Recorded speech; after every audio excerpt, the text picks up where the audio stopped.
咩話？喺珠海十字門月供400蚊買到精裝兩房，呃鳩人咩？唉，懶得睬你。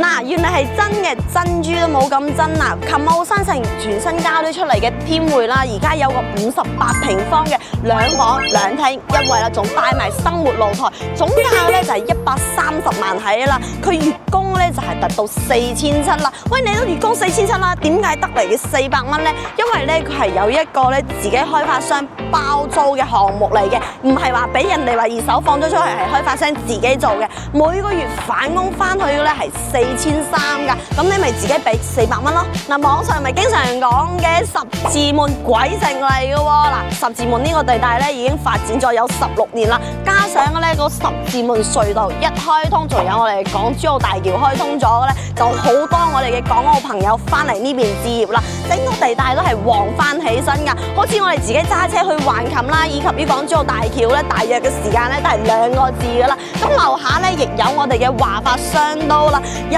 常嘅購物生活需求咧都係一應俱全噶。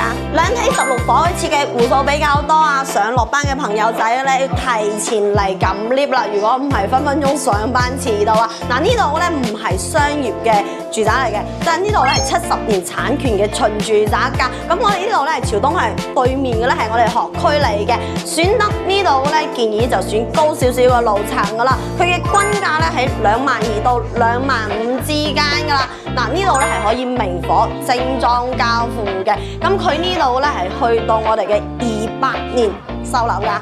天匯呢個樓盤係真係爆齊啊，樣板間逼都逼唔入啊，只可以逼到我落嚟咧3樓嘅3000平方空中花園，幫你作為更詳細嘅介紹啦。嗱，佢有我哋嘅泳池啦、健身房，佢仲有埋 KTV， 只提供我哋嘅業主私人使用㗎。嗱，佢係去到28年嘅9月份先收樓嘅，咁好多咧港澳朋友都嚟講，喂，我想要揾一個片區更成熟少少，買嘢更方便啊，天匯建議你去考慮一下啦。佢除咗有58平方嘅2房啦，仲有85平方嘅3房2廳2衛啦，但係嘅戶數唔多啫喎，就係得32戶咋，一層只有2個戶數嘅。嗱，佢嘅均價咧喺25000到29000之間啦，總價就係去到210萬起步噶啦。嗱，我哋嘅視頻來於真實房源嘅，唔吹唔黑，全面攤開所有嘅優缺點。想了解天匯嘅更多戶型以及於預算嘅咧，喺評論區打個賞頁，我發詳細資料俾你。我哋下期再見。